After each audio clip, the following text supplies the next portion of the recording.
अरे मानेगी क्या, मान गई सरकार हमारी, मान गई।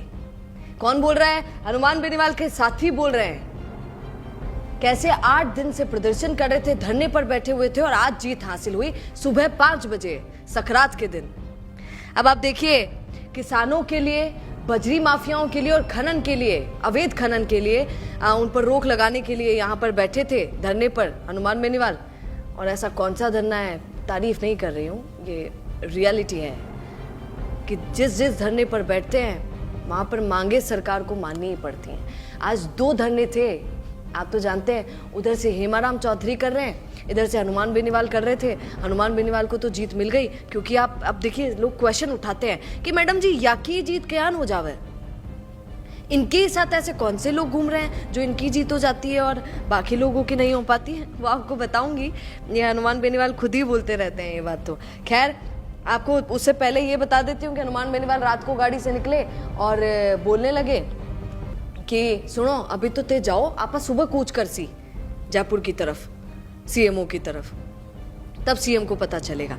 पर कूच करने की सुबह जरूरत ही नहीं पड़ी, रात को ही न्याय मिल गया, रात को ही मांगे पूरी मान ली गई।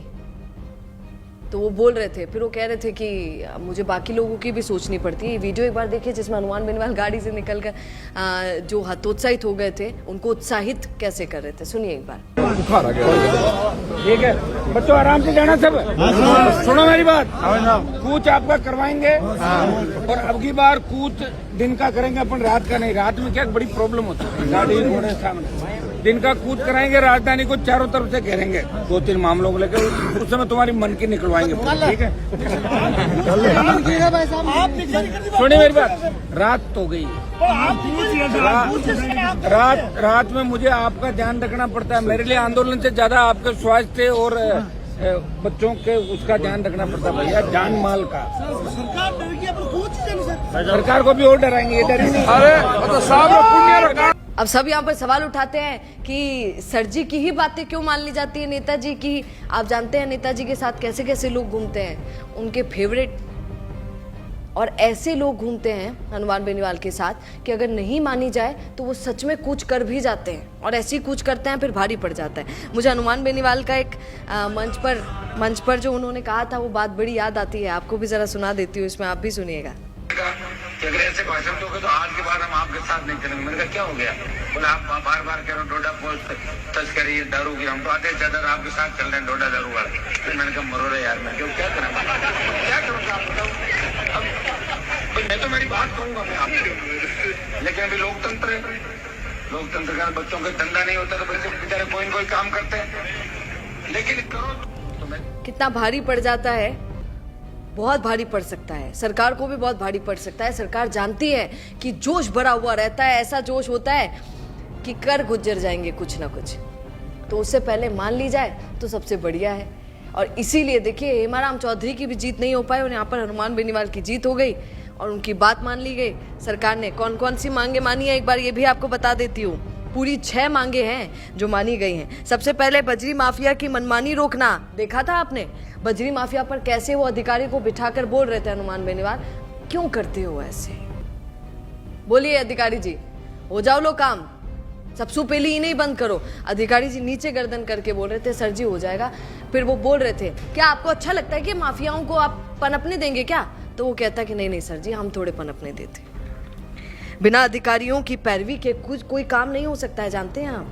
ये तो कहने की बात है कि हमें पता भी नहीं चला, हमारे पीछे से ये सब हो गया। सर जी आपके पीछे से कुछ हो नहीं सकता है। आज सुनिए, रेलवे लाइनों में अवाप्त होने वाली भूमि के गलत सर्वे और कम मुआवजे के कारण प्रभावित किसानों को उनका हक दिलवाना, ये मांग उनकी थी। मेड़ता क्षेत्र में अतिवृष्टि से प्रभावित गांवों को आपदा की श्रेणी में सम्मिलित करना, जो भी हो जाएगा। चौथी मांग थी बिजली की हाई टेंशन लाइन के कार्य से प्रभावित किसानों को उचित मुआवजा दिलवाना, जो भी मिल जाएगा। अच्छा, 5वीं बात है धनापा पुंदलू में कथित भाजपा नेताओं के इशारे पर गोचर भूमि की किस्म बदलने से जुड़ा प्रकरण, ये भी एक मामला था। फसल बीमा कंपनियों की मनमर्जी जो है उसको रोका जाए, ये भी एक मांग थी। अच्छा अब सुनिए आप, हनुमान बेनीवाल को 8 दिन लग गए मांगों को मनवाने के लिए। धरना इतना लंबा था क्यों? क्योंकि बड़े बड़े नेता भाजपा पर जोर लगा रहे थे कि ऐसा होना नहीं चाहिए। मुझे याद है ये गजेंद्र सिंह खेवसर मंत्री साहब, वो भी ये कोशिश कर रहे थे कि मांगे नहीं मानी जानी चाहिए, इसकी जीत नहीं होनी चाहिए, पर फिर भी ऐसा हो गया। अब क्या ही कर सकता है कोई। आप क्या इस पर कहेंगे? कमेंट जरूर कीजिएगा और बने रहिए द फैक्ट इंडिया के साथ। नमस्कार। ध्यान से सुनिए, क्या आप हमारे इन खबरों से अपने व्यापार को भी बढ़ाना चाहते हैं? तो आप भी खबरों के दौरान इस तरह के एलिमेंट्स पर अपना विज्ञापन दे सकते हैं, या फिर ऐसे खबर के 1 मिनट बाद अपना पूरा विज्ञापन डलवाएं, जो कि 8 लाख से ज्यादा सब्सक्राइबर्स और फॉलोअर्स वाले द फैक्ट इंडिया चैनल्स और पेजेस से राजस्थान के कोने कोने में पहुंचेगा और इससे आपका व्यापार, ब्रांड सब कुछ बढ़ेगा। बिजनेस अच्छा हो सकता है, लेकिन अगर नाम नहीं दिखा तो पहचान कैसे बनेगी? अब टेंशन छोड़िए, द फैक्ट इंडिया आपके बिजनेस को देगा वो पहचान जो पूरे राजस्थान में हर किसी तक पहुंचे। न्यूज चैनल पर विज्ञापन, पॉडकास्ट और प्रमोशन के जरिए आप सीधे 5 लाख सब्सक्राइबर और 10 करोड़ से ज्यादा व्यूज तक अपनी पहुंच बना सकते हैं। तो देर किस बात की, आज ही द फैक्ट इंडिया से जुड़िए और अपने बिजनेस को बनाइए हर घर का नाम।